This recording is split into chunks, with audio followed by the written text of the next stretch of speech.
So what does it really mean to win? Today we're going to dive into a powerful story that kind of flips our whole definition of victory on its head and shows us how a real triumph can come from what looks like, well, a total disaster.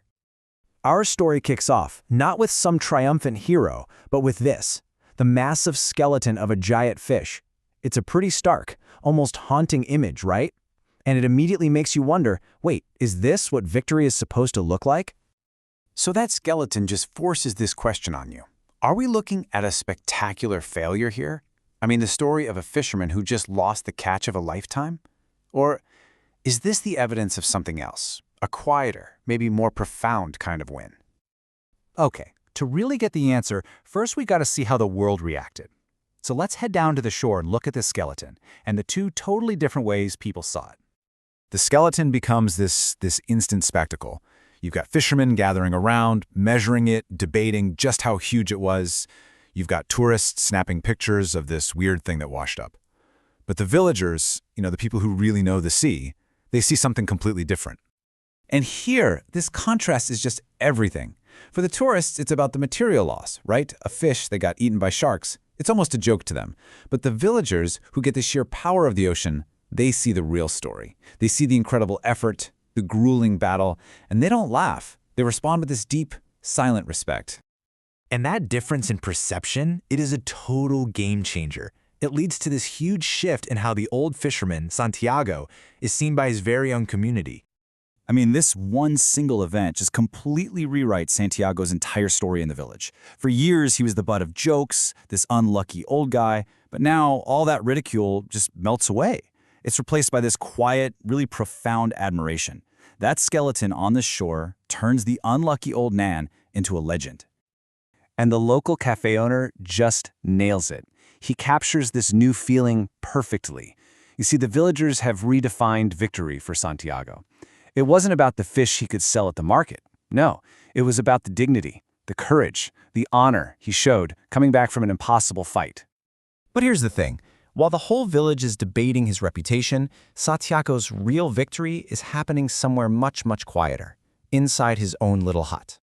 This is where we see maybe the most important contrast of all. I mean, on the outside, his body is just wrecked. He's exhausted, his hands are all scarred and cut up, but on the inside, his spirit is completely whole. His face is peaceful. He hasn't been defeated because the real battle, the one that mattered, was won on the inside. And this really gets us to the heart of the matter. This story isn't really about achievement. It's about honor. It's about this idea that character and effort are worth so much more than the final prize.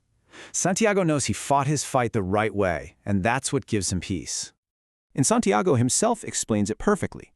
He tells the young boy, Manolin, that real strength, true power, it doesn't come from your muscles. It comes from your heart, from your patience, from your spirit. And that is a kind of strength that sharks can't touch. So this inner win sets the stage for the real emotional peak of the story, and it has nothing to do with a fish. It's all about the powerful bond between Santiago and the young boy, Manolin. As Santiago is just resting, Manolin makes this simple but absolutely profound promise. And with those few words, the old man's long, lonely struggle is just over. He is not going to have to face the sea alone, ever again. And you have to get this. This is so much more than just an offer of help.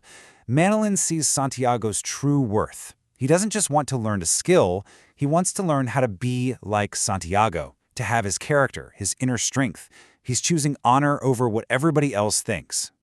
So that promise, right there, is what completely transforms Santiago's loss into this meaningful, lasting victory. It gives him companionship, it gives him hope, and it proves that his struggle earned him something way more valuable than money could ever buy: loyalty and love.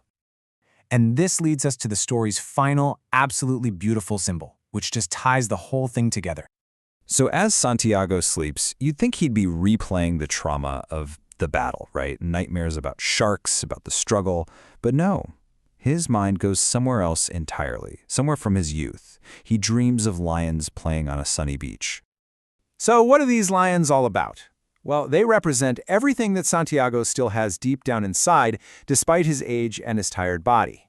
They're symbols of a spirit that is still powerful, still free, and still hopeful.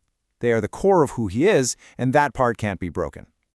And then, in the most powerful moment of connection in the whole story, we find out that the boy, he dreams of the lions too. It's this sign of a deep, spiritual bond, almost like a passing of the torch. The boy now shares in that old man's unconquerable spirit. So, in the end, this whole story leaves us with a pretty big question to think about. We all face our own battles, our own losses, right? But what this story suggests is that maybe true success isn't measured by the prize you bring back to shore, but by the honor and the strength you prove along the way. What do you think?